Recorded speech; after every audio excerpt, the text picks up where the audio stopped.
My very first conference, I couldn't afford it. The price range was out of my budget. I was just starting my business. And so what I did was I asked to be volunteer. They said, no, we're not doing volunteers. I tried everything to get into that conference, couldn't get in, couldn't afford it. So I decided to set up shop in the Starbucks in the hotel of this conference.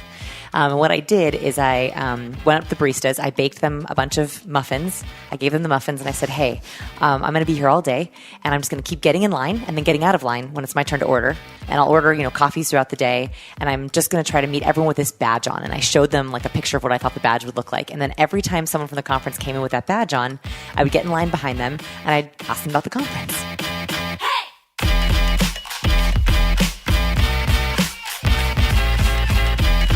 Ladies and gentlemen, welcome to the Community Made Podcast. I'm your host, Jason Gaynard. Now, as you know, this season is all about how to grow, nurture, and amplify your business relationships. In the first few episodes of this season, I shared why relationships are the ultimate asset and how a live event in 2011 fundamentally changed the trajectory of my life, why proximity is power and how who you surround yourself with is who you become, and why great events and live experiences can be the ultimate unfair advantage when you're a high-growth-minded entrepreneur because they deliver one of our most valuable assets, which is speed. The speed of growth, the speed of wisdom, and the speed of relationships. In the last episode, I shared my playbook on how to foster deep and genuine relationships while at events. So today, I thought I would bring on some highly qualified friends of mine to share their thoughts and philosophies as well. My guests are UJ Ramdas, who's making his second appearance on the podcast, and the lovely Vanessa Van Edwards. Vanessa is a gem. She is the author of Captivate, the Science of Succeeding with People, and is considered a leader on creating deep and lasting relationships. According to her professional bio, she is a lead instigator at her human behavior research lab, The Science of People.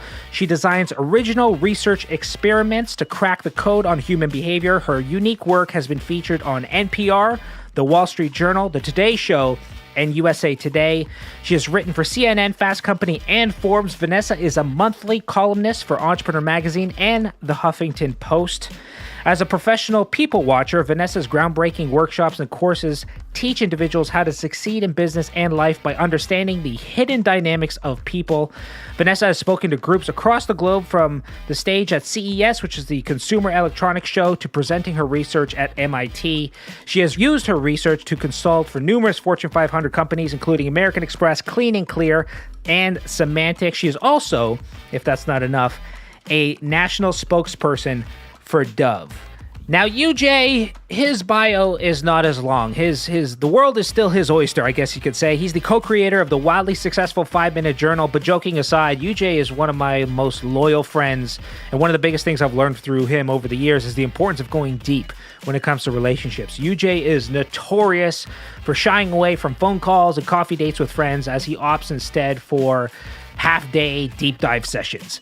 A few housekeeping things that I'd like to add before we get into the conversation. First, we'll be giving away 10 copies of Vanessa's book, Captivate, in the Community Made group, a book that we referenced several times in this episode. If you're not a member, joining the group is free. Simply visit communitymade.com to get access.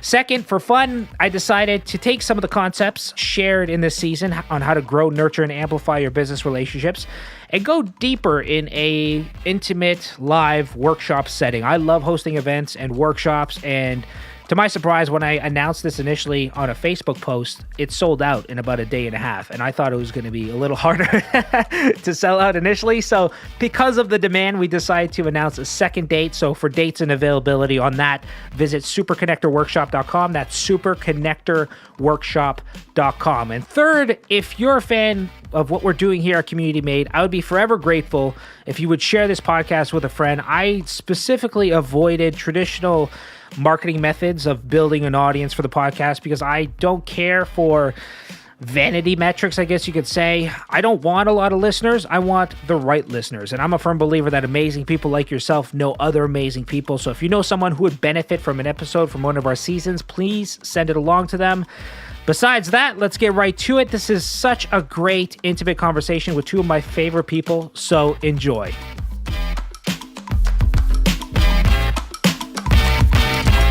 So let's give some context. So UJ facilitated the introduction between the both of us last year because you met at this event.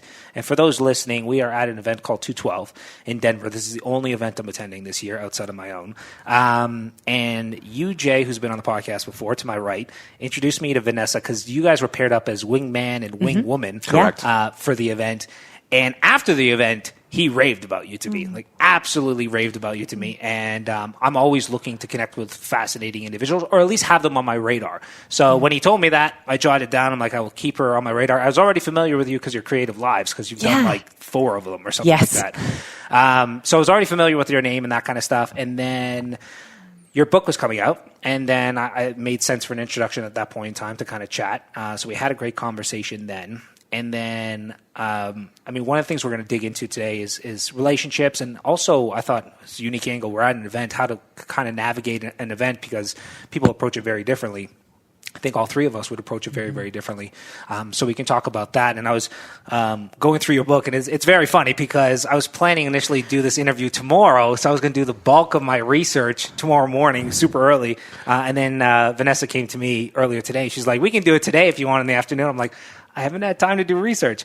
But I did open your table of contents and wherever it is. And I mean, literally everything there applies to being at an event and first impressions. And you have, I completely forgot this. Like, one thing I love about your book, it's very tactical and it's very workbook-like. Like there's things that you actually write. And then there's also like these, and I remember the interview you did with Ryan Hawk, who's a friend of mine who's been to Mastermind Talks last year.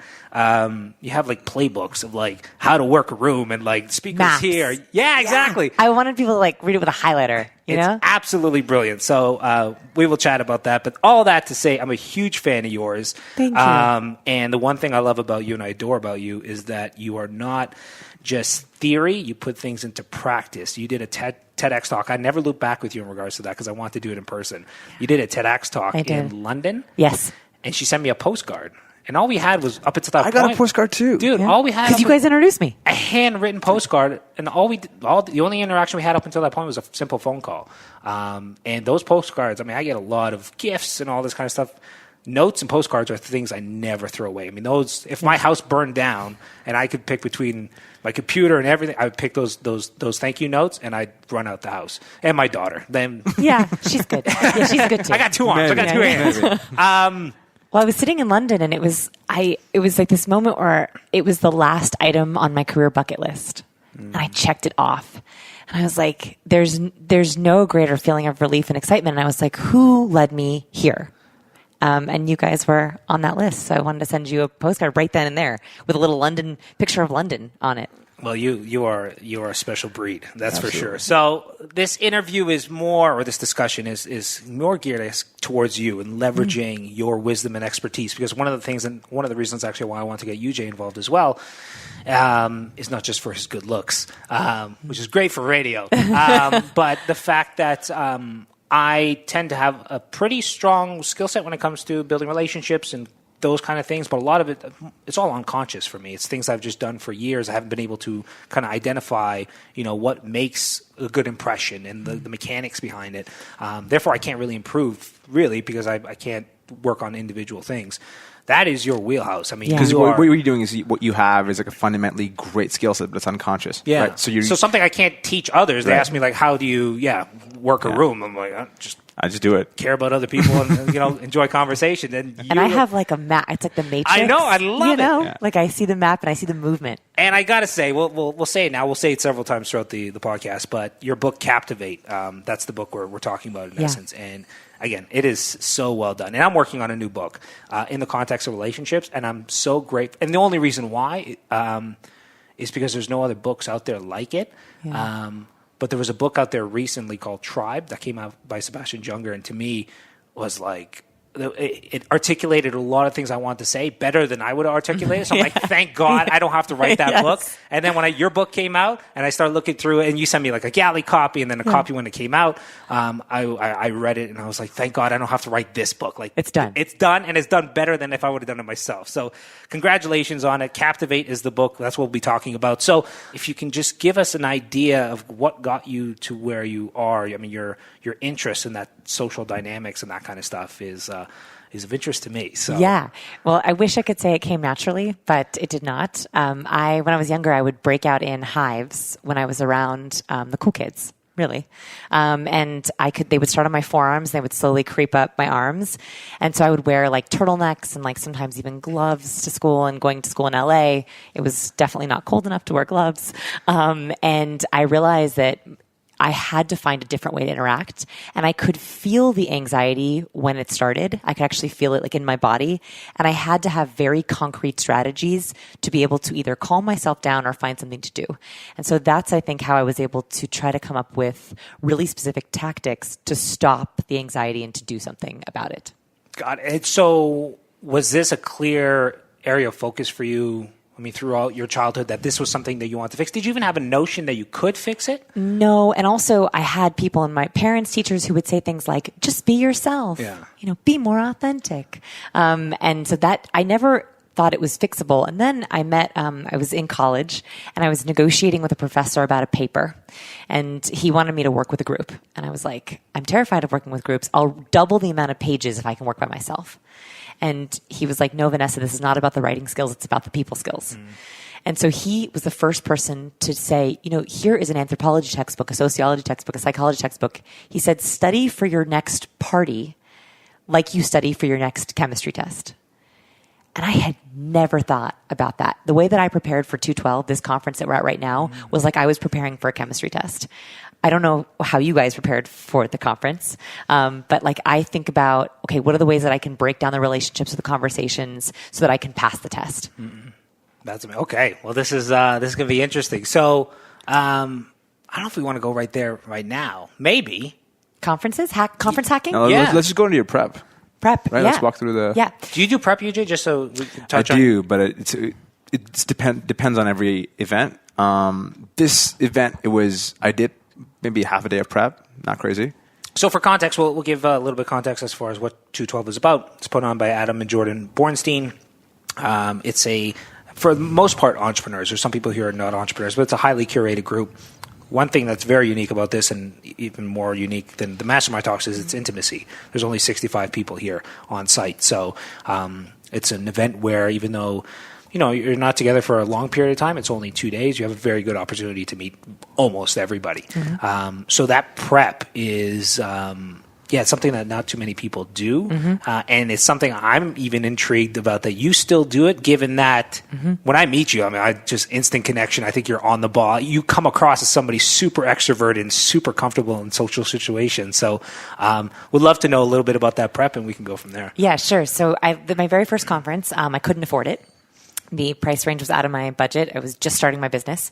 And so what I did was I asked to be volunteer. They said, no, we're not doing volunteers. I tried everything to get into that conference, couldn't get in, couldn't afford it. So I decided to set up shop in the Starbucks in the hotel of this conference. And what I did is I went up to the baristas. I baked them a bunch of muffins. I gave them the muffins and I said, hey, I'm going to be here all day and I'm just going to keep getting in line and then getting out of line when it's my turn to order. And I'll order, coffees throughout the day. And I'm just going to try to meet everyone with this badge on. And I showed them like a picture of what I thought the badge would look like. And then every time someone from the conference came in with that badge on, I would get in line behind them and I'd ask them about the conference. And I would tell them, hey, I couldn't afford to go to the conference. I'm a new entrepreneur. Would you mind telling me what it's like? What's going on? What did you learn from the session? And every single person would tell me their biggest learning from that morning, their biggest action step that they were going to take, and what they were excited about for the next day or two. And I did this for 12 hours, both days at the conference. Every speaker, I bought their coffee when they got up front. And it was maybe, a $50 2 days. And I made more contacts from that very first conference than almost any other conference I've ever been to. How long ago was that? That was 10 years ago. No way. 9 wow. or 10 years ago. Yeah. Wow. And what I realized in that was that your context of how you meet people at a conference is really important. So it's not just showing up. It's actually, there's microcosms of connections within a conference. Like, for example, you can meet people very easily if you hover around the food, right? So there's the appetizers, the breakfast tables, the lunch tables. But there's also where do people get their coffee? There's also the bathrooms. There's also the bathroom lines. There's also, my favorite parts of conferences are the 5 minutes where you're waiting for a session to start. I never check my email during that time. That's a time where you can really optimize. So I think about, okay, with this conference of 65 people, what's my best microcosm to meet people? And for this particular conference, I do think there's all these different sessions. It's the 5 minutes right before you start. And so I am very, very conscious of all those in-between times. When people normally go to the bathroom, I am never going to the bathroom during those times. When people are normally out getting coffee or checking their email, I'm never doing that, because those are the best times to meet people right before they're about to learn something. So that's the first thing. I will just confirm that I think between every session I saw you for some reason. Yes. Yes. And I didn't have that touch point ratio with anybody else. I'm like, Vanessa's always around. That's why. That's smart. No, that's good. That's why. That's the best time. And also, people have their guard down. So what happens at a conference is there's this high level of pressure to prove yourself and figure out who you need to know. Right? That's what most people come to a conference thinking, what do I need and who do I want to meet? That's okay, but it's a lot of pressure. So at the beginning of a session, when they say, everyone go around and introduce yourself, that's like your moment to shine. And it's very high pressure. It's so hard to meet people that way.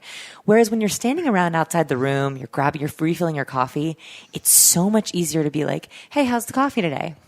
Right? Or what was your last session? Who was your last mentor? So that's the second thing as I prepare, is I always prepare my conversation starter for the weekend. What are some examples of that? Yeah. So for conferences, one that works really well is, so what's your goal for this weekend? Can I help with anything on it? I asked you that yesterday, and we had the most fascinating conversation about your goal for the weekend. Right? Yeah. And we talked about your goal for the weekend as well, and that was what locked it in. Yeah, exactly. Yeah. So what's your goal for the weekend?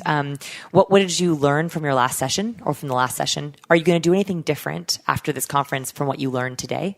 Like, those are all really interesting, unique conversation starters, and it's so much better than, so what brings you here? Yeah. What do you do? From Denver? Are you from Denver? Right? Like, God, those are the worst. Yeah, you can't go anywhere with it. What you want is open-ended questions. Right. You want questions where you don't want a yes/no binary question, right? Mm-hmm. Did you learn anything? Yes, no. What? Mm-hmm. No. What did you learn? Which is a great question, right? Yeah. I also believe that in the first few seconds of a conversation, your brain makes a decision. It decides, am I going to go to sleep or am I going to wake up? For sure. Right? And so in those first few seconds, if you ask, what do you do? What brings you to Denver? What brings you here? The brain goes, sleep mode. Yeah. But if you ask something different, I think the brain chooses to wake up. Yeah. And that's when you have these really fascinating conversations. And I'm very allergic to small talk. That is one of the reasons I think I get hives, is I don't do well in that kind of conversation. So those are the two really easy ones that I start with for conferences. What do you look for in conferences? Do you still attend a lot of conferences? Very few. Okay. Very few. I usually only go to conferences I speak at. Got it. This was a rare exception last year, and I was really glad I took it. So very, very rarely do I go.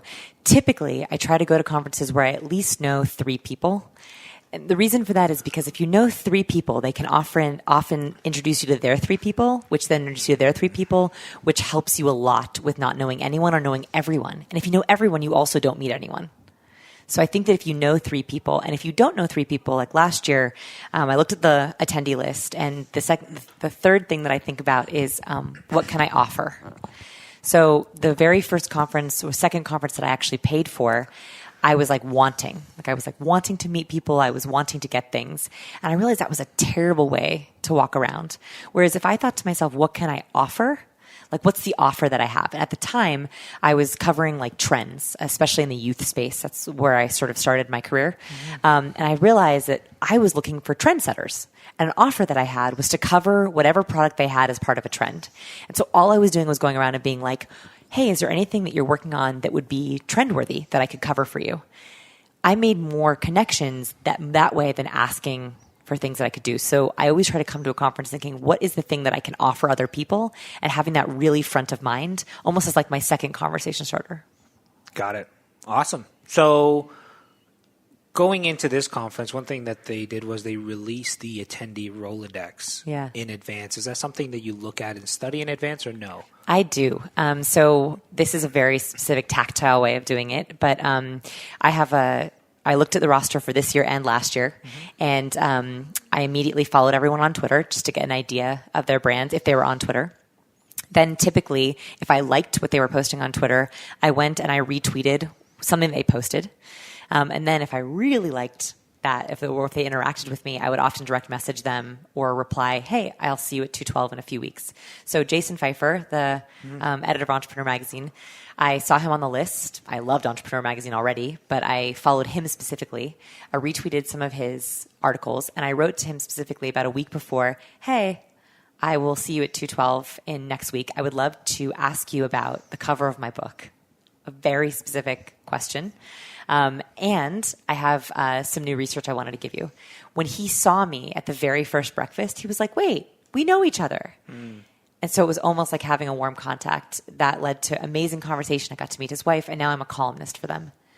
I saw your piece. Well, I've seen several of your pieces. Yeah, that never would have happened had I not done that pre-outreach. And it has to be like you actually have to like the articles that you're retweeting and not reach out in sort of an ask, I think, early on. UJ, do you pre-research? I do. So not for every conference, but I took about half a day. I'm curious, how long did your prep take? It was over the course of 4 weeks, and probably maybe 3 hours a week. Wow. Okay. So I took half a day because I realized, this is important to me. And so I just got together with Matt Bodner, who both of you know, and Floyd. And we skipped the fight, and we did research. How dare you? Greatest fight of all time. Just figured I could watch it the next day. And that was just like a 4 hour chunk of, like 4 to 5 hour chunk of time that was just great. And we could just cover different people and just trust these guys so much that we could get everybody's kind of opinions on it and we know what each of us wants from the conference. So it was a really cool way of getting multiple heads together to prep and to help each other out. So that's kind of the way that I've always done it. And also my conversations typically tend to meet somebody and we tend to dive into something that's really important. And that might take 10 minutes, it might take 20 minutes, it may take hours. So I always tend to look for people that I can have like a fairly long-term fit with. And we talked about this yesterday, Vanessa. Like, I don't really see much of a difference between personal and professional. A lot of what I do personally just like translates into the business. So I just look for people who are doing cool stuff that there is a spark of like interest and curiosity in. I also have a general rule that I think people will probably disagree with me on, which is great, is I almost never approach the VIPs or the speakers. Almost never. I just think that they're already overbooked, overtapped, overasked. It's not the best place for me to contact them. And so I almost never will approach them. If they're sitting next to me, I will say hi.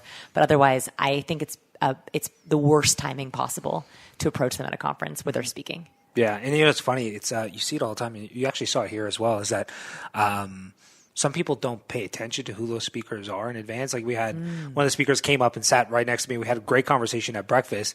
Nobody paid him any attention. Then he got up on stage, and then once he does the talk, everybody rushes to get a piece of him. And I'm like, he was around earlier. There's also this funny thing that happens with speakers is they're kind of on edge, I think, all weekend a lot of the time because they're being approached and asked. So one of the best things you can do at a conference, I did it last year at 212, and I didn't really know many people, is if I kind of know you, I will always invite you to come sit at my table. Like I will call to you across the room. Like I chased UJ in the bar yesterday when I saw him because there's something very magical when someone wants to sit with you. Right? Like, do you remember, like, back in elementary school when you walked into the cafeteria and someone was like, hey, Jason, like, come over, and they beckoned you over? There is no greater feeling in the world. So if I kind of know you, I will yell to you across the room and be like, please come sit with us. I think that that's one of the best offers I can give when I don't have anything else to offer. Like this year, I don't have so much to offer. Like I can try to be friendly. So all I'm trying to do this conference is make sure that someone always has someone to sit with. That is my goal this year. And so when I'm at the bar, I'm like, please come sit with us. When I go to lunch, I'm like, yeah, come to lunch with us. On the app, if someone doesn't have something to do, I'm the first one to be like, hey, like I was going to walk around Denver, come walk with me. So if that's all you have to offer, that is one of the greatest feelings when someone invites you to sit with them.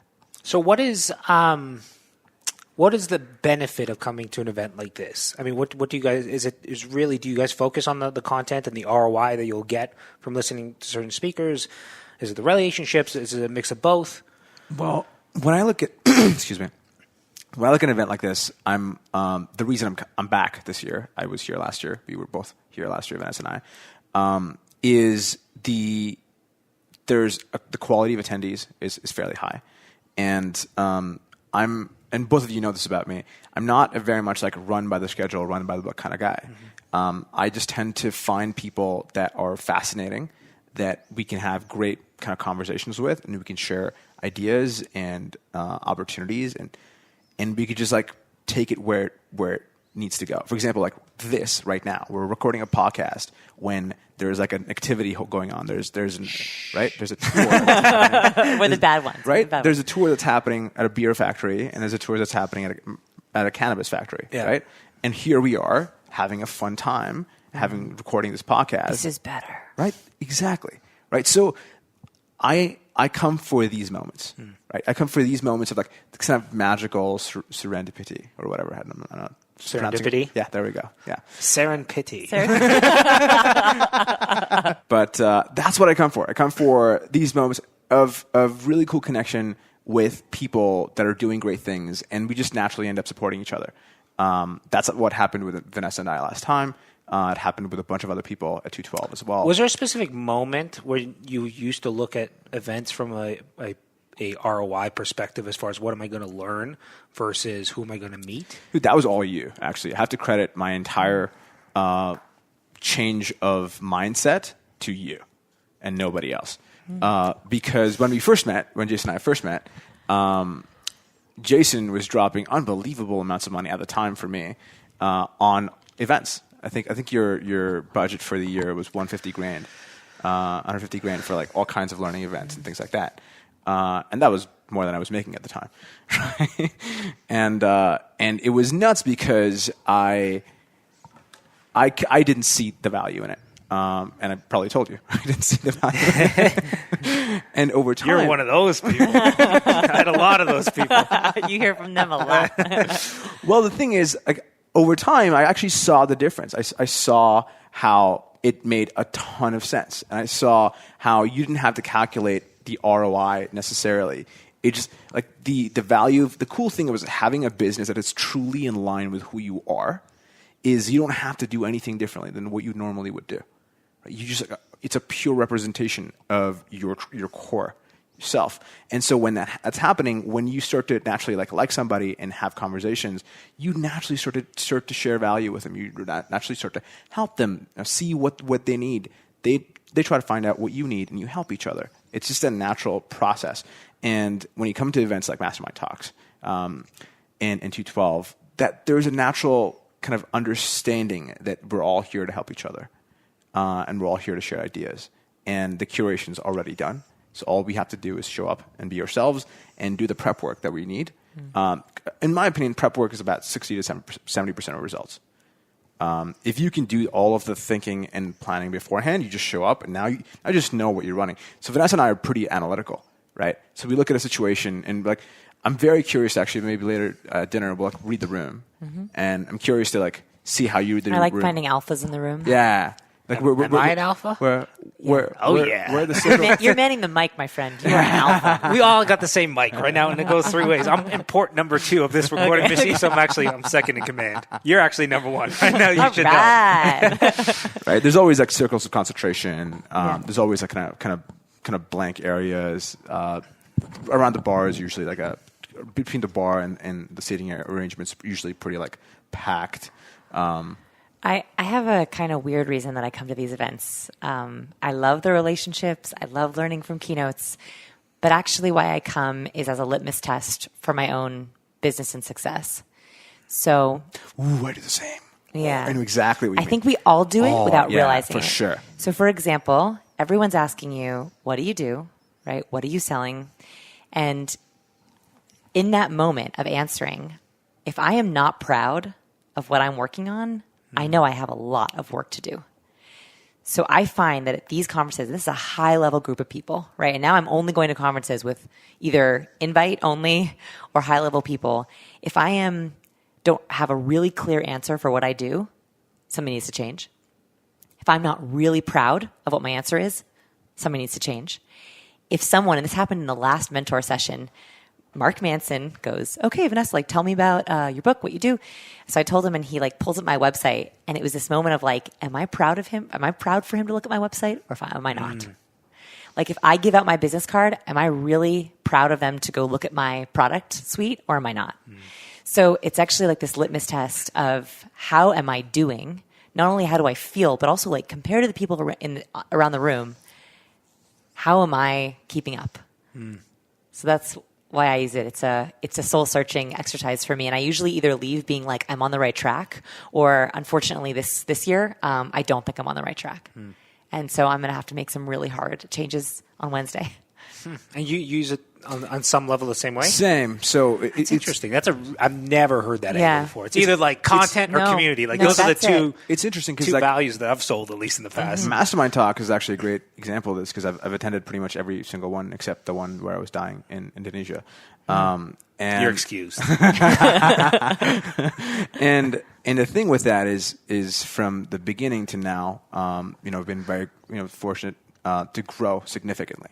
And it's interesting to see the people I compare myself with now in Mastermind Talks versus the people I used to compare myself with.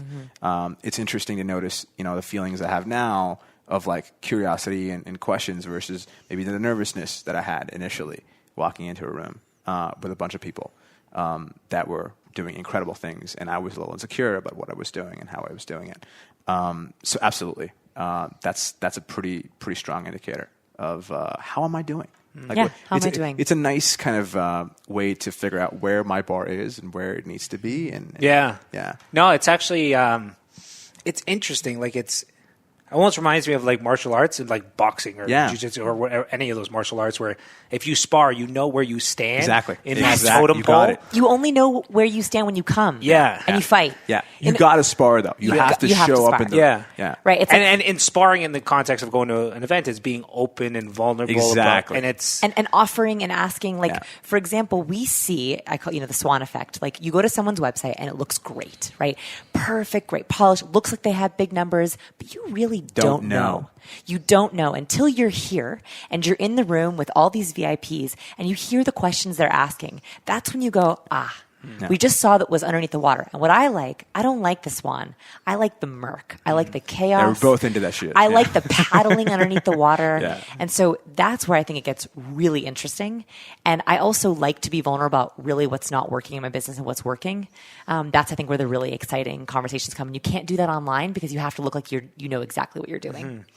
Yeah. And it's interesting because we've had a few mentor sessions so far. And what's interesting is I really enjoy them because to me, like, that's kind of like a battlefield, right? It's kind of like you're showing up and now you're asking questions and you're being very, like, you're there everybody's there to learn, including the presenter or the mentor at the front. And what's interesting, I look for the quality of questions. What's the quality of questions that people are asking? What is their thinking like? Who's the quiet, calculating type? Yeah. Who is the outspoken kind of like the question asking type? Well, tell me if you agree with this or not. So I have this theory that all entrepreneurs are, if you look at sports, either there are people who aren't playing yet. They really want to play. Some people call them wantrepreneurs, which is a terrible name, but they're not playing yet. They really want to play. They're peeking in. They're not sure what their business is yet. They don't have maybe an email list or whatever. They're not playing yet. Then you have the people who are playing JV, right? Like they're on the JV team. They're like just starting to play. They're just starting to build up their brand and they are hustling big time and they're desperate to look for varsity and pro players. Then you have the varsity players. The varsity players, they've got it figured out, right? They're rolling. They're making good money. There's a small chance they might go pro, but like really that's the best that they have. And so I think that when you go to conferences, you're in around a room, you're trying to figure out, where am I? Am I still playing JV? Am I varsity? Have I gone pro? You know when you're pro. I think you know. And then where are people around you and how can you learn from them or help them? And so I'm always trying to place people on that scale because none of them are bad. They're just very, very different needs in each one. Yeah, and parts of their journey. Yeah. And one question I actually like to ask people, even the organizer, is like, who here is someone you'd recommend me to meet? Like, who here would you think would make sense for us to meet? So I usually ask like when people it's when we talk about like, oh, how was that last session or those kind of things, I usually try to ask people like, is there somebody you met that's been like fascinating thus far? Or like, I'm always looking for people who are like diamonds in the rough, not necessarily the big names, the big VIPs, but who is like somebody who's super promising and just fascinating and up to really cool things. The varsity player that hasn't gone pro yet. Yeah. But like no one's like been there to like see his games. Well, that's where, UJ knows this. That's where I allocate the majority of my energy because, most of the people want to be connected to like the Richard Bransons of the world, but Jason's actually like fundamentally great at that. Like you're really good at identifying early stage talent before they make it big, and just run with them. Yeah. Well, Mastermind Talks has been like an incubator of that on some level. Look, you're a great example. When I met UJ, UJ was a hypnotherapist and came to Mastermind Talks, and they just launched a 5-minute journal, and then just caught on like wildfire after that, and just have watched you evolve into this beautiful entrepreneur man you are. Jason, is there anyone who you've spotted early and has surprised you when they were actually like live at the event? At Mastermind Talks? Yeah. I gave a bunch. And for different reasons, like to see how they work the room. Not necessarily working the room, but if they're very hungry, asking questions, those kind of things. If there's so many. There's one guy comes to mind just off the last event because I'm such a fan of his, and I told you about his company. A guy named Jesse Katz out of Vancouver has a great brand called Roots of Fight,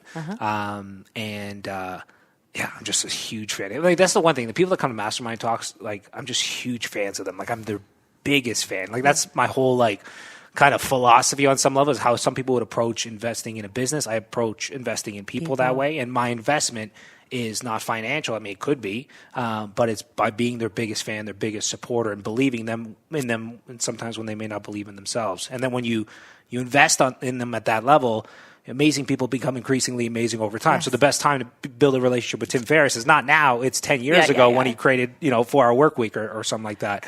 So that's what gets me excited about in the context of relationships and always spotting like these early talents of people I can support.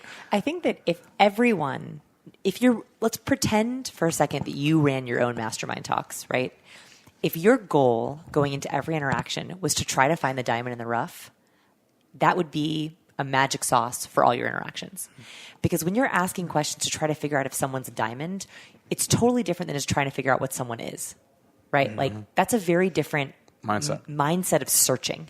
And so I think that like my equivalent would be inviting people over to sit with me, right? Mm-hmm. Your equivalent is like, what's the shiny stuff underneath the dirt, right? Yeah. And I think that if you could keep that center of mind, like if I often ask people, like if you could give a TED Talk on something that you're not a specialist in, which is one of Tim Ferriss's favorite questions, what would it be? It's the same thing when you're interacting with someone. If you had to sell someone else's business, what would you ask them to be able to know how to sell them best? That's a very different way of asking questions because you're trying to figure out where's the diamond. Mm-hmm. Yeah. No, absolutely. That's it's getting me all excited. Yes. So I have a question for you, for both of you. I'm going to ask you in a second, what are some other things you may do to really leverage the value or amplify the value of an event or a live experience. But the one thing we did talk about is that you guys got we all got the Rolodex of everybody in advance. This is something we don't do at Mastermind Talks. And especially, I guess, UJ, you've been to all 5 of our events. You've been to now 212. Do you have a preference? It seems like you always like to get it early. I always like to get it early. I probably handed you a couple times to get it early. You have. And I'll give you, and I'd love to know your feedback on this. Yeah. So the reason I haven't given it historically is because inherently, obviously, people will research people in advance. And what they will do is they will look them up on social media and prejudge based on what they find on social media. So I know people with $100 million businesses with 3 contacts on LinkedIn, right. And they're like, this guy's not worth my time. Right. Then they enter the live experience, and then you run into that situation where you're in conversation with somebody and they may be looking over your shoulder because they're like, that's actually the person I really want to talk to. So we try to avoid that and keep it blank. So by the time you come to Mastermind Talks and that experience, you are curious to know as to why everybody's there. So I don't think there's a right or wrong answer. I'd love to know your feedback on like either approach, because now knowing that I have thoughts on it, but I'll let Vanessa now knowing that both you do it so much as prep work, and that use that to kind of navigate? I'm curious. I'm always open to kind of restructuring our model. I do separate sometimes my personal and professional opinion. My personal opinion is, of course, I love it. My professional opinion is do not give it out. And the reason for that is purely from a chemical psychological perspective. So I like to think about events as how can you create a peak psychological experience, right? So from the very first moment they open your email, like before they even get to the event, to all the way through booking their airplane tickets, showing up on that day, to the very last thing. So if you send someone the list ahead of time, there is a little bit of dopamine, like a little bit of excitement, and then it quickly turns into cortisol and adrenaline. When I looked at this list, I immediately was like, okay, who are all these people? I don't know any of these people. Oh my goodness, I'm going to be alone. Oh, I do know that person. Oh, I really want to know that person. Like it immediately turns into a hunting game, right? Hunting game, or you go on someone's social media and you're like, oh, they don't have a lot of followers. And followers doesn't tell you anything about an actual person, as I said, the swan effect. So that's the first thing is you actually very quickly turn a positive experience into cortisol and adrenaline. Cortisol, the stress hormone, adrenaline, the alarm hormone, to make it simple. If you don't give the list, there's a lot more dopamine when someone actually meets someone in person because they haven't discovered anything about the person. So there are 3 chemicals that you want to trigger in an interaction: dopamine, serotonin, and oxytocin. Right? This is my favorite cocktail. I call it my interaction cocktail. When I'm interacting with someone, I'm trying to give us both a nice drink. Those are also the chemicals behind flow. Are they? Yeah. Okay, perfect. Psychology of optimal experience. So this is like flow with people. Yeah. So very quickly, dopamine, pleasure, rewards, makes us feel good and excited. Serotonin, calm, mood stabilizer, feeling like we are okay. Oxytocin, the connection hormone, making us feel like we belong, we're accepted. So if you don't know who's coming and you meet someone, you're excited to figure out what is it that they do. They're less likely to be looking over your shoulder to see who else can they meet, which means you're going to get more eye contact and more oxytocin. And then you're also going to feel this sense of calm when you actually do meet someone and they surpass your expectations. Because almost everyone in person usually does have something amazing to offer. But if you've prejudged them online, you don't look for it. You're no longer looking for the diamond. And so I would say, don't give it. Because chemically speaking, you're priming someone to be getting a much more exciting cocktail on the actual day. Beautifully said. Case closed, UJ. I'm sorry. Sorry, it's not happening. I'm sorry. Do you have anything to add to that? I mean, do you have a different viewpoint? I think my brain is wired a little differently. Yeah. No way. No way. I think my brain's wired a little differently. When I look at it, I just start to look at connections, and I start to the Rolodex actually fires up my imagination. And I actually don't look at as much as how many followers do they have, as much as like what is their quality of thinking. Because that's or like what do they love? Because Can you tell that from Twitter? I would rather know that from you in person. I would rather not know anything. You could. It depends. Depends on the person. Depends on what their method of expression is, their website is, etc. But you can tell someone when someone's like a really, really great at e-commerce. You can tell from in a second from looking at their website. These guys understand design. These guys understand copy. These guys understand conversion, right? So, and like someone asked me like recently, both of you have heard of expected value, the idea of that decisions are best made based on the information you have. You make a decision based on what the best expected value would be. And he asked, like, would you walk into a situation like not calculating the value? I'm like, yeah, I have to tell myself I'm not calculating value, and I walk in and I'm fine. And so when I walk into an event like this, I just let go because I've already done the work, so I don't have to do anything anymore. And actually, I feel a lot more calm walking in if I've done the prep work. He's your ideal, though. Right, and not everyone. No. Yeah. UJ is 1 in 100. Like UJ is a different breed. You're a different breed. Yeah. But I mean, I subscribe somewhat to the similar kind of notion. Like I said, I want to avoid people creating this totem pole of people or a hot list of like who they need to meet up with and those kind of things. And I think one thing that adds to that is the fact that it's curated. People like. If it's a non-curated event, it's even more important to do your research in advance because then it's a sea of people and you're trying to... You curate. Yes, exactly. So in a situation where there's curation... For what it's worth, like my overall recommendation would be don't send the Rolodex, but I would say send me the Rolodex. Special exception. So what are any other, I guess I don't say tactics or strategies because it sounds very transactional and icky, but are there anything else that you do during the live experience itself to kind of maximize even whether it be note-taking, the relationship side of things? So I like to walk into breakfast, lunch, and dinner like around halfway. Yeah, you never want to be first. I learned that back in the day when I used to go to clubs because I never went to clubs. So my girlfriend have a birthday at a club or something like that, and they open at 9. I'm there at like 8:59, and I'm there standing for 2 hours. There's nobody there. Yes, don't be first. That's a good one. Yeah, I like that. I also like to capitalize on the transition times. You mentioned that early, right? The transition times is the most beautiful time to meet people, connect. Like it's so fluid. Nobody's and really never expecting check your email in line. Yeah, hell no. Lines are. I used to wait in line when I didn't have to wait in line. If I don't know someone at a conference, I will go wait in line for something just so I can talk to the person in front of behind me. Yeah, that's a great thing as well. I just do no phones, period, during the event. Yes. Like it's just that no phones, period. Because if it's a speaker, I want to give them 100% presence. They remember that from the stage. They do. Like they see you if somebody's on the phone and that kind of stuff. Yeah. So I try to be as present as possible. So during that actually, experience. this is a nonverbal tip. I haven't been in mentor sessions with you guys, I don't think yet. But so non-verbally, we love attention. We can't help it. And there's a couple ways that we show liking with nonverbal. So the first way is nodding. Specifically, the triple nod makes us feel real warm and gushy inside, right? So for example, if I'm like 1, 2, 3, wonderful. But if I'm like, that doesn't feel as good. So the triple nod when a speaker says something that really resonates with you, it's just a nonverbal way of highlighting what they just said. Eye contact obviously makes sense. Leaning in. So if someone says something that I'm really interested in, like if someone asked a question or if the speaker says something like off the cuff, like, I wasn't going to talk about this, but I will always show them that I'm so excited for that by leaning in, and then also angling your toes, your torso, and your head towards the person speaking. So I have been able to build a lot of relationships with speakers or mentors just by being not the most excited person in the room, but being the most attentive person in the room. And they give me longer answers when I ask questions. They give me more eye contact. They speak directly to me. And I found they will say my name more often.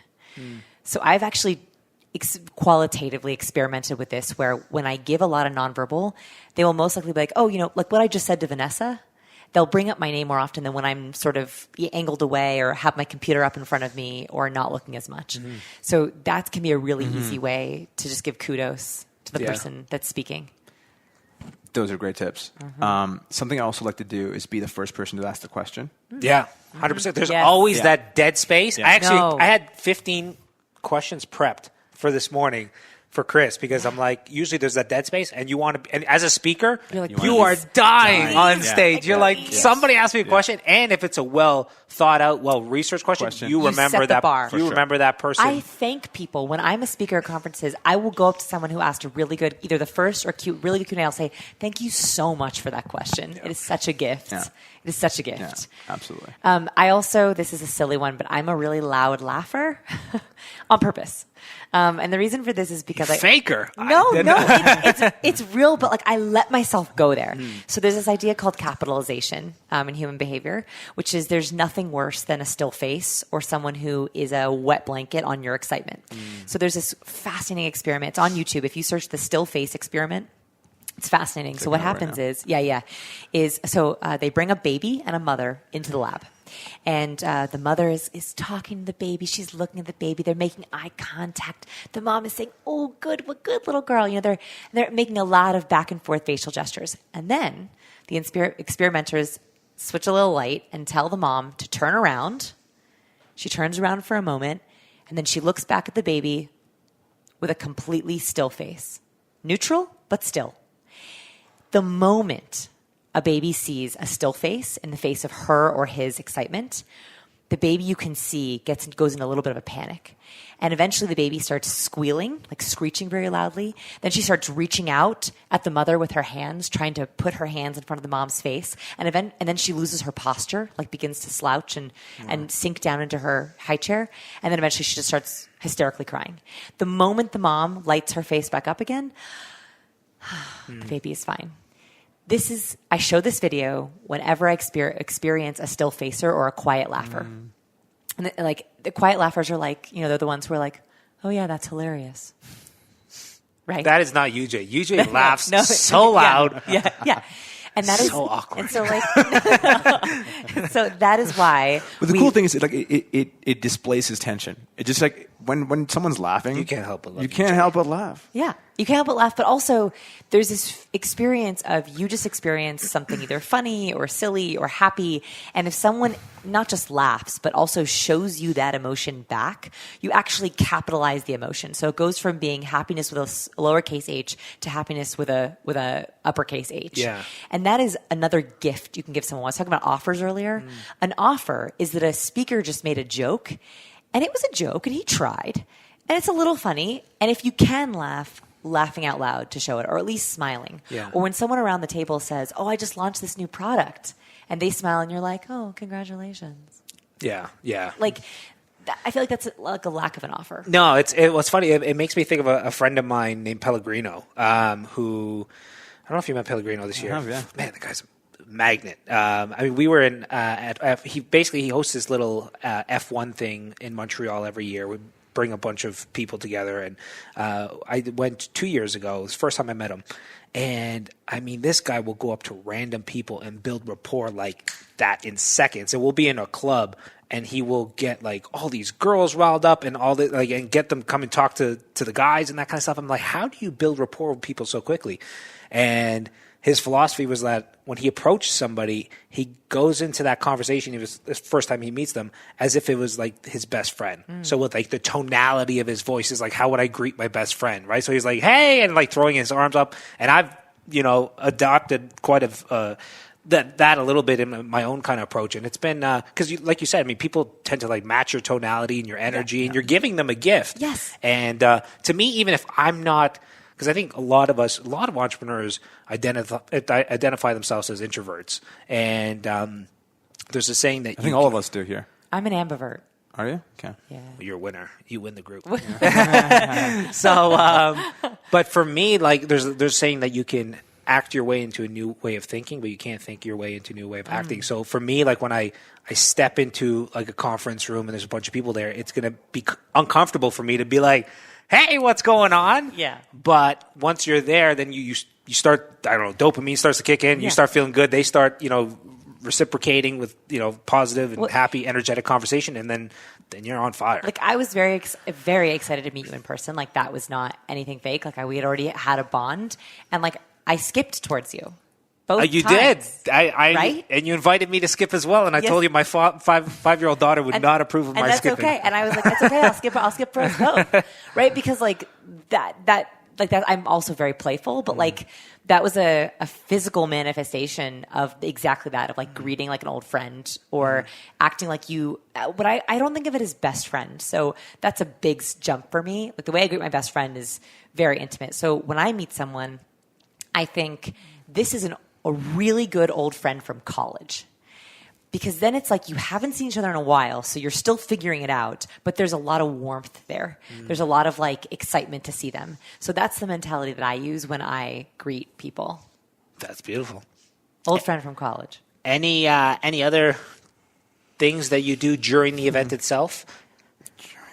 This has been gold, I got to say. Like for most people, they struggle kind of working an event and even looking at an event from a relationship perspective? A couple really just practical things that I do. If you have a name tag that is like has like a sleeve, mostly they're like that. I will always put my used business, like my new business cards on one side of it, and then business cards I collect on the other. It's a really easy way to keep them like handy. Or if you're going to have pockets, one pocket should be yours and one pocket should be someone else's, just because there's a really awkward moment, and this has happened to me multiple times, where someone hands you someone else's business card at a conference because they've been getting a bunch of business cards, and then they literally are like searching through every pocket to find it. So it's a really easy logistics one is have a separate place for each one. At the end of every night, I will typically go through my business cards and write on the back what we talked about, very, very briefly, if there was any follow-up needed. And if I want to connect with them on LinkedIn or not. I have a really simple code. So if I put an L on it, it means I want to go and hook up with them on LinkedIn. If I put a star on it, it means I actually want to email them or I promise to email them. And then if there was like a topic or something unique, like for example, I was sitting at the bar and Tim Ferriss was sitting next to me and we'd met before and we talked about moss. Like moss on trees. Yeah. And it was like a great topic. And that's like something that... It's like, very Tim Ferriss. Moss is my favorite flower. So like we bonded over how great the moss is in Portland, Oregon. Yeah. Right? So like that would be something that I would write down. Yeah. Now, if you're really getting fancy, should we talk about fancy? Please. Okay. So if you're a high conscientious person like me, I have a matrix for each person that I meet. Both of you have a matrix in my book. A matrix is basically the personality diode of the person I'm meeting. So it's in chapter 7. It's the 5 personality traits. So how open someone is. So the ocean, basically? Ocean, yep, exactly. So I draw a quick circle, either on the back of their business card or in my book, and draw ocean and then put a high or low arrow or a question mark if I'm not sure. And then the next time I meet them, my goal is to fill in their diode. Do you want to give people a context of what ocean is? Yeah, sure. So, for example, openness is how imaginative or creative someone is, how adventurous someone is. So if I talk to someone about, going on a really cool hike in Denver or trying a new restaurant, they would be high in openness. So that night, I would put an O with a high arrow. That means that if I ever visit them in New York, and a very specific example of this is I met someone last year at 212. He was high in openness. We had talked about like how much he traveled the world. Big VIP. I was visiting New York and I knew he was high in openness. So I emailed him from my diode and I was like, hey, we met at 212 a couple months ago. I'm going to be in New York City. There's this new restaurant that just came out. It's a Japanese cheese shop and I really want to try it. It's totally bizarre. It could be a total bomb, but I want to know if you want to try it with me. Guaranteed he would have said no if I had not offered that very specific high open thing. Versus a low open person, I would email them and say, hey, you probably have a favorite coffee shop in New York with a favorite coffee. I would love to be introduced to your favorite. I'll come whenever you normally go on your normal schedule. I'll be there the whole week of October 10th. Are you free? That's a low open pitch, right? So like I'm fitting to their personality type as opposed to my personality type. Dude, that is some ninja stuff. I know. Oh, we got fancy. That's fantastic. Yeah, we got fancy. That is... Because I believe in operating. I don't like that whole phrase of what is it? Treat other people the way you'd want to be treated. No, you want to treat them the way they want to be treated. Exactly. And so if I can solve their personality matrix, I never would have remembered that unless I had took note of it. Yeah. So ocean is actually the most kind of longest standing psychologically tested personality kind of sorting so we system. have a free test in the book. We also have a free test on our website. If you don't want to get the book, that's totally cool. It's so openness, conscientiousness is how organized Don't you be are. cheap. Buy the book. It's a fantastic book. Jesus. Out of all the shitty books that have been out in the last year, this is definitely one of the best. Okay. So conscientious is how organized you are. You're too nice. You're too nice. I don't want to force it on people. Conscientious is how organized you are, how much like your routine. Agreeableness is if you default to yes or no. Agreeableness is one of my favorite personality traits because it's overlooked. So agreeableness is like, if I were to say, hey, UJ, where do you want to go for lunch? A high agreeable person will be like, wherever you want. A low agreeable person will be like, well, I looked on Yelp and I saw 5 reviews. It said that these places were good. They tend to default to no. It's very helpful when you're working on a team. Neuroticism is how someone approaches worry or how emotionally stable they are. And then extroversion is the easy one. Introversion or extroversion. Yeah. Mm-hmm. How do you, I've always... I don't want to say struggled with the notion of introversion and extroversion. But Aren't you an ambivert, Jason? I don't know. I don't think you're an ambivert. I think you're an introvert. I think Really? it fundamentally comes down to how you recharge. How do you recharge? Yeah, I mean, let's explain it for you. This is obviously your wheelhouse. Because for me, it's like some people label themselves as like introverts or extroverts. And I've labeled myself as such and I don't even know what it means entirely. All I know is like there's times where I'm comfortable and times when I'm uncomfortable. That's an ambivert. And the times that I am uncomfortable, it's oftentimes because I didn't do. I can walk into a room of people for the first time, and if I didn't prep, I'll probably be nervous.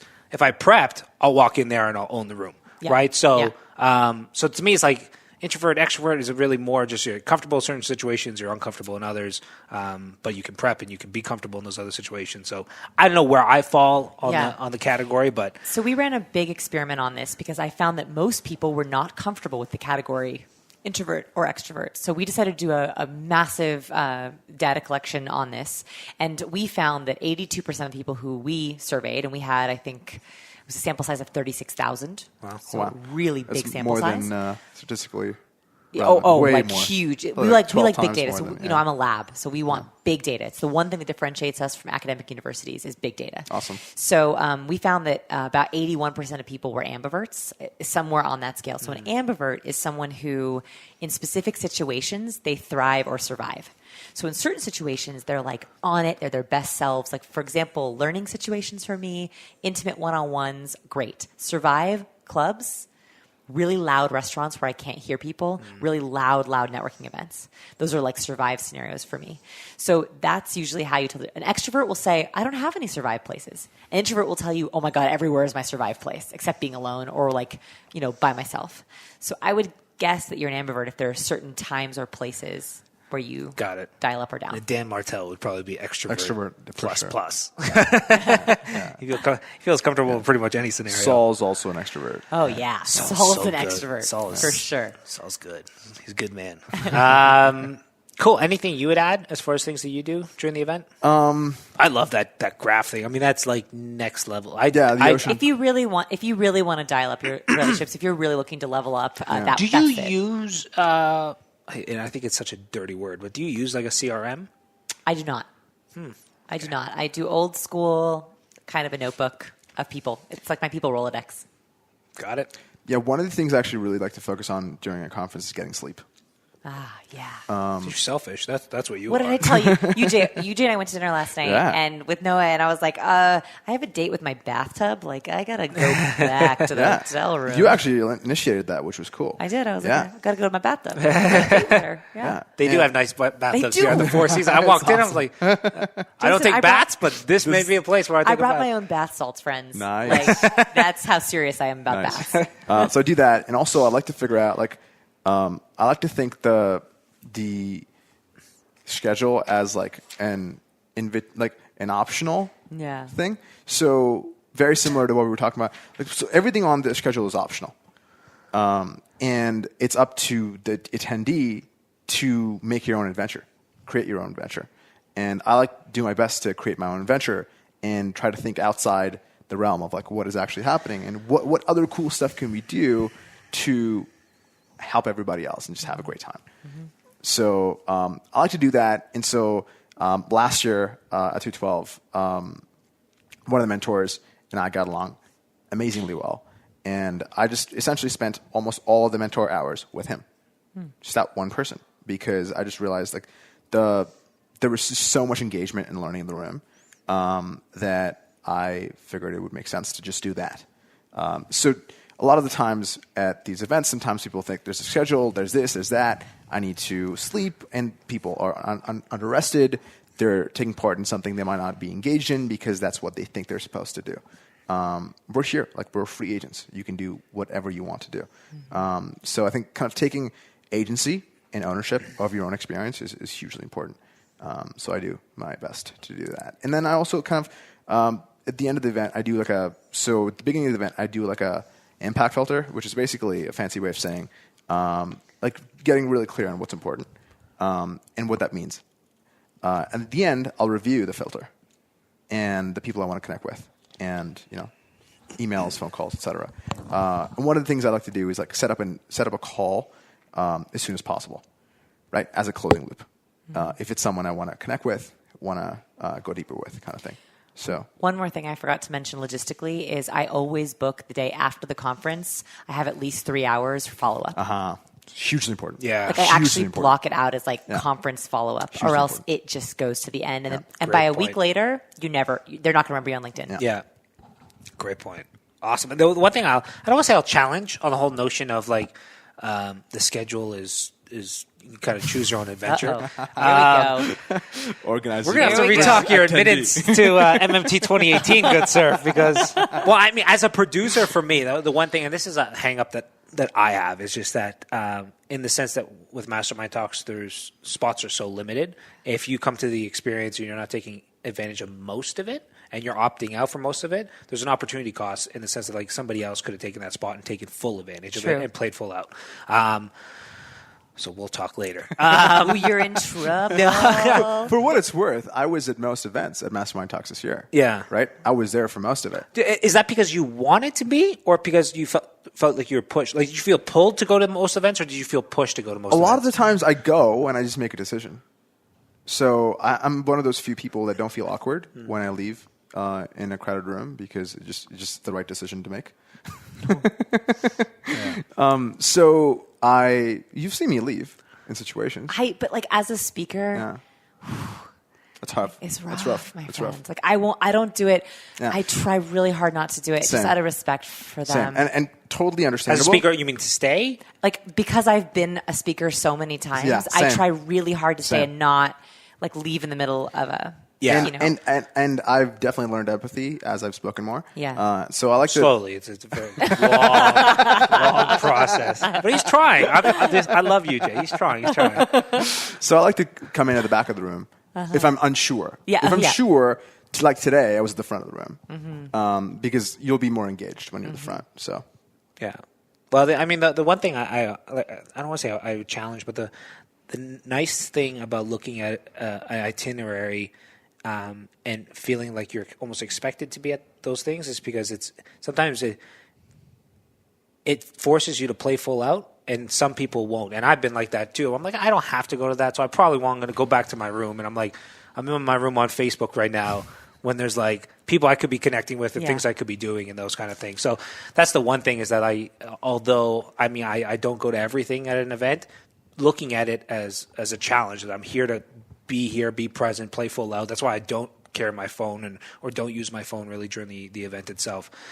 It's just a different way of looking at it. But I know you have a different approach, and it works well for you.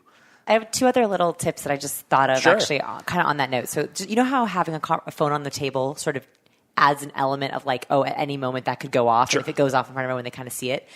The opposite of that is when you're in a conversation at a conference. You know how you get interrupted a lot at conferences? Like, you'll be there and they'll like ring the bell, or like a waitress comes over, or like someone clears your plate. The greatest, another offer or gift you can give someone else is two things. Is one, saying, would you finish your story? It was really interesting. Like, even asking someone to finish their That's a story. great one. Oh my, it's like the greatest offer. And then the other one is when someone joins you, and that happens all the time at a conference. Someone joins the breakfast table, or they join your group, or they sit at your table in the ballroom. And there's sort of this like, do we acknowledge them? We're kind of in conversation. Is always not only acknowledge them, like, hey, like, so glad you joined us. Hey, I was just talking to UJ about the levels of feedback. When you do that, it honors both UJ and the person seated, and you become an influencer just at your table. And when I was saying, like, don't talk to the speakers, the mentors, they get asked a lot, like, doing that at your own table makes you an influencer right there and then, and it's a really nice offer of, like, conversation. Yeah, no, that is a great tip. Like, I do that quite a bit. Again, one of those unconscious But things. that happens natural to you. I had to learn that. Yeah. Well, that's the beautiful thing about Same. you. Like, you have like a list of things that you can Yes. learn. Like, this stuff I've learned over the years kind of unconsciously. For me, it's one of those things like my North Star. There's several quotes, but like one of them is like, business like life is all about how you make people feel. It's that simple and it's that hard. So it's all my interactions, like the leaning forward. It's like, if I was in their shoes right now, like, how would I want that person to respond?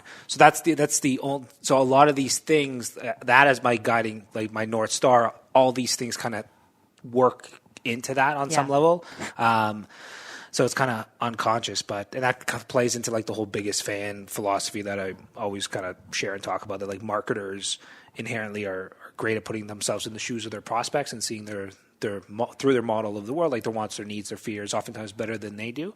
And I try to do that in the context of relationships and that kind of stuff. So Yeah. Well, thank And you you're for also joining great at email. I think being great at email is hugely important. I use a lot of happy faces. Exclamation points, happy faces.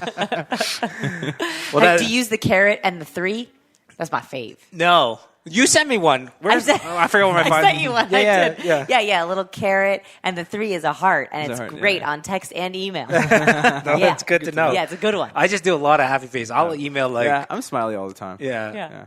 I wonder if how that's received. Smiley and like the thumbs And up. I actually smile when I do the happy face. Yes. I don't know if people do that as well. Like I'll end an email, I'll put a smile, and then I'll smile, and then I'll click send. great. And I wonder if like when people get it, if they think differently of it. But no, that's cool. Well, there's 2 things that I probably can, I guess, contribute. One is the note thing. That is something I do quite a bit of.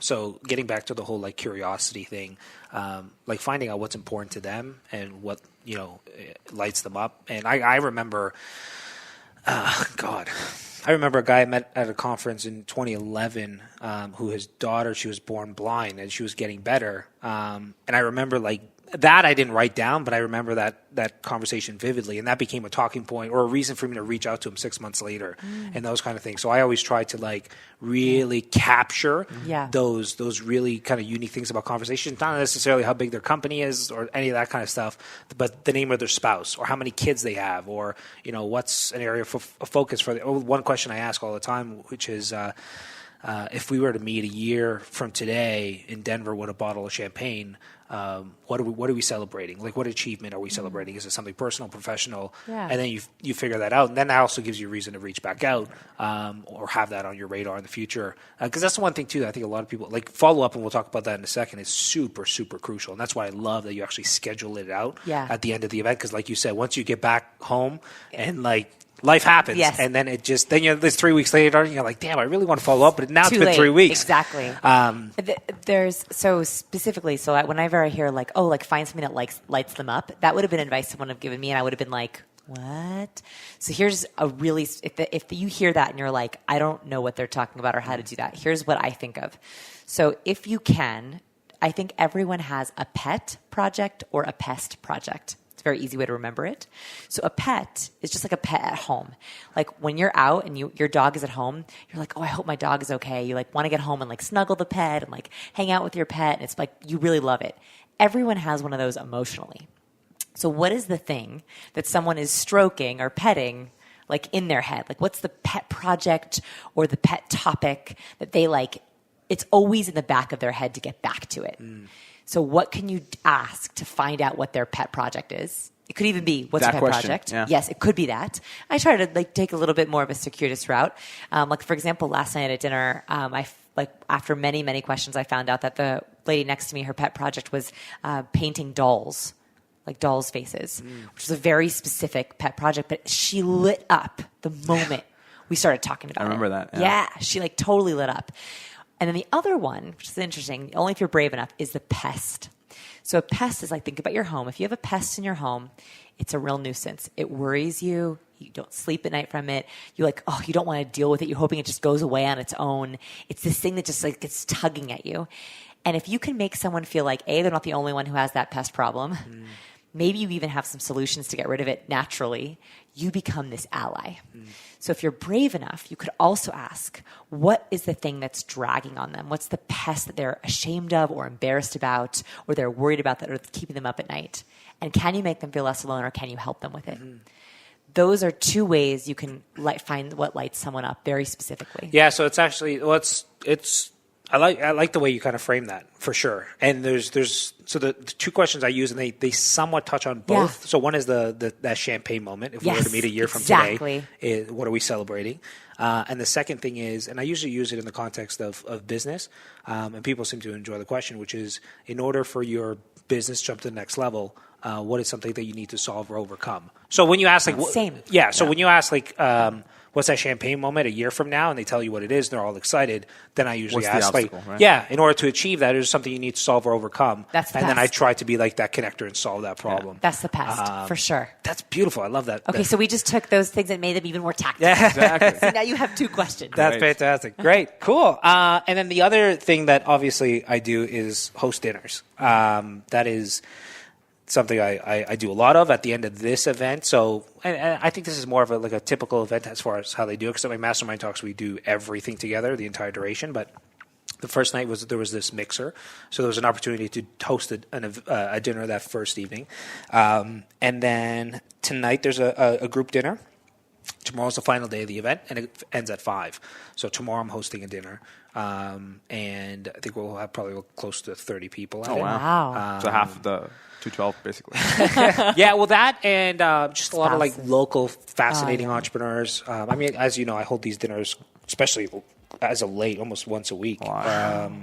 Yeah, I mean, that's another kind of great tool. Well, listen, I appreciate it. This has been amazing. Yeah. This is actually Forever. I didn't know the direction of how this would go. But this was so tactical, so valuable. I'm certain it was valuable to me, somebody who prides themselves on being like a great relationship person, especially in the context of live experiences and that kind of stuff. So I'm sure for people listening, they'll be jazzed. So thank you so much, UJ. Boom. High five. Always a pleasure. Vanessa, darling, thank you so much. And I guess we're off to dinner soon. 7 o'clock? Yeah. 7 o'clock. Let's do this. Woo, let's do it.